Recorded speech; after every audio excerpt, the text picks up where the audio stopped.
Tantor with a recap of Georgia Tech's dismantling of an overmatched FCS opponent, VMI.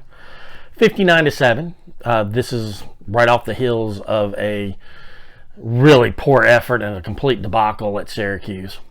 So what can we complain about with this type of win? Well, we'll get to it. We'll keep the same format that we've had for years, even since our podcast days. We're going with what I liked and what I hated. What I liked. We took care of business. We played an overmatched FCS opponent after, quite frankly, a horrible, poor effort at Syracuse. And we took care of business. We did what we were supposed to do. That's all I can say. That's the number one thing. We should have won by this score, and we did. We also covered the point spread, and that was in doubt because the game got shortened by 5 minutes, which, wow, they shortened the game by 5 minutes. And we had the point spread covered. The third-team defense gave up a touchdown, and we no longer were covering the point spread. And luckily, Philo on the job, and that last touchdown really mattered because it helped tremendously. So if you have a financial stake in the game, that covered it, and that was huge. What I liked is that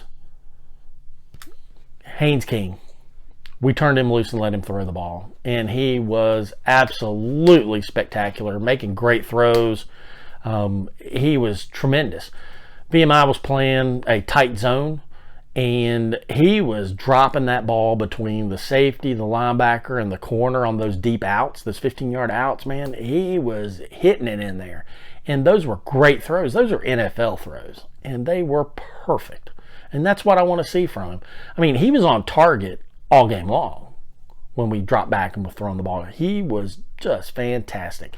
And his incompletions, most of them were just drops. I mean, just complete drops. But he was spectacular.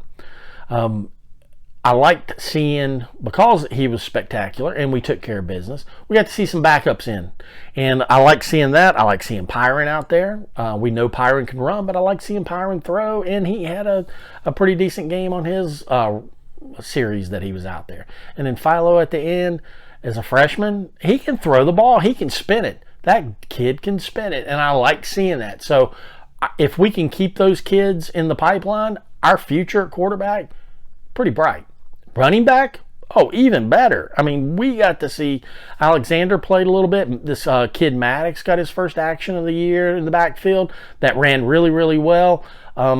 He very patient runner, it looked like. He was picking his holes, stepping through, finishing them hard. I like that. I like seeing that. I also like, Kerry gets out there and towards the end, and he can just turn it on flat out. So it looks to me like the running back situation is pretty well covered. And then, of course, we like seeing Blackburn get his touchdown. Even though he did drop a touchdown pass on a long pass, but he did get his touchdown where he caught a little one out of the backfield and just turned it on and go. He's a heck of an athlete. And seeing him, and I know he's been injured, but seeing him out on the field, getting a touchdown, that was great. So I like seeing some of the young guys on offense. On defense, the backup linebackers, man. Number 15, Butler, and number 17, Hamilton, they can flat out play. Butler got out there, and that's the first time he's been on defense all season, and he was tremendous. I mean, he was the leading tackler of the game, and he was dominant in the second half. From what I saw, he should be pushing for playing time. 15 should be pushing for playing time. He's a true freshman. He needs to be out there. He needs to be getting some experience because that kid attacks. And he's got good lateral movement. He's faster than our starting linebackers, from what it seems. And that's one of the problems that we've got on defense is they're kind of slow at linebacker. Not him. So I like seeing that. I liked what I saw there with those backup linebackers. So that's what I liked. I liked that we took it to them and took care of it. It's okay. Now, there are things that I hated. Jamal Haynes had not a good game, quite frankly. We keep running this duo. And we've seen enough against Florida State, Georgia State, and Syracuse on how to stop our duo. And teams that blitz or do stunts in the A gaps can mess up our guards. Quite frankly, our guards don't move very well laterally. They're more straight ahead, and they can pass block. But they don't do very well picking up stunts and blitzes to those A gaps. And VMI was able to get in the backfield and stop our inside runs at ease. And when an FCS school can do that, you need to take note of that. That's not something we do very well. So stop doing it. Okay. Our wide receivers are tremendous, but what I don't like is they drop too many passes. There was a lot of drop passes. Now, granted, it was raining. If you want to use that excuse, fine. But I don't think you should ever drop a pass, especially when the quarterback's putting it on you. Okay? And we had some guys drop some balls. Now, against VMI, that doesn't matter. Not really, in the overall scheme of things. But next week against Louisville, that will freaking matter. Going to the defense, I'm worried. Now, our starting defensive backs, I like. I don't think there's any problems with the starting defensive backs. I like them across the board. And I like our linebackers when they're playing vertical. Give them a gap, play single gap, send them straight ahead, and that's fine. But don't put them out in coverage. Please, love of God, don't put them out in coverage. But when we went to our backups, our second string DBs, they got burned by VMI. Okay? I mean, they really did. And that shouldn't happen. They should be better athletes than what we saw out there. And that worries me, where our second and third teamers should be better than an FCS school starters. And I can't say that they are. And granted, they're younger, they need more work, and it's obvious that they do. So they need to get out there and they need to work on it, and let's get it together. But they're definitely not a threat to Shelley, Harvey, or Burrell. And give Shelley props for his punt returns. He should have broke 3 and took 3 to the house today. So he's just right on the verge of taking 1 to the house. And he's tremendous. He's got better hands than our wide receivers too. We missed some tackles. Now, granted, we did make a lot of open field tackles, but we did miss some. And I think we just need to tighten some things up. Just tighten it up. And that should be what we look for on defense.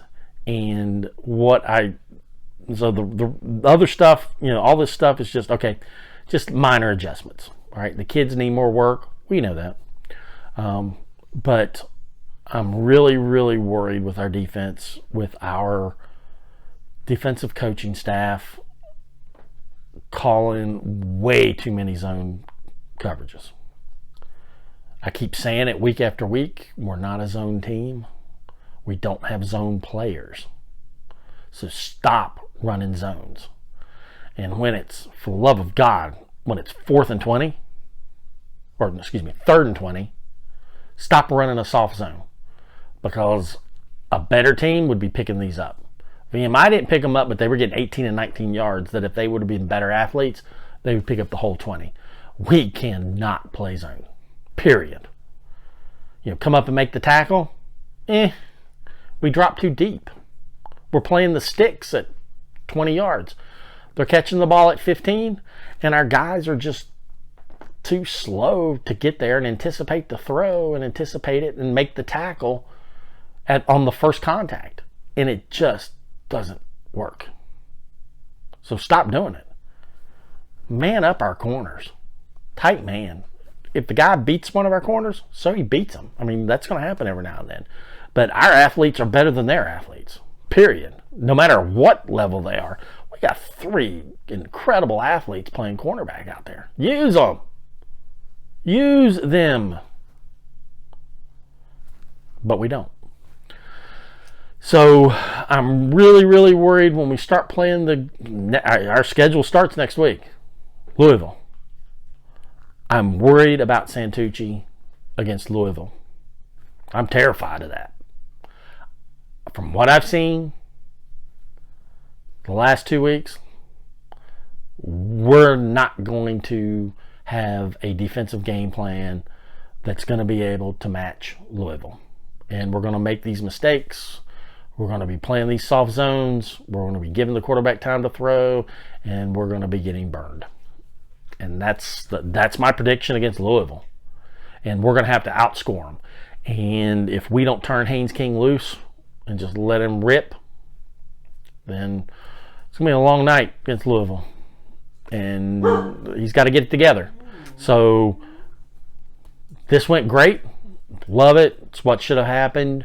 Congratulations to the guys. Really congratulations to all the kids that got in and got to play. I love it for those young guys because it's their moment for the season, and it's huge. It's huge for them. And I liked, for the most part of our young guys, I liked what I saw. So I think the future of the program is where it's supposed to be as it grows year after year after year. You know, I'm a little bit worried about the experience level of the backup DBs and the backup O-line, but they'll get bigger, faster, stronger.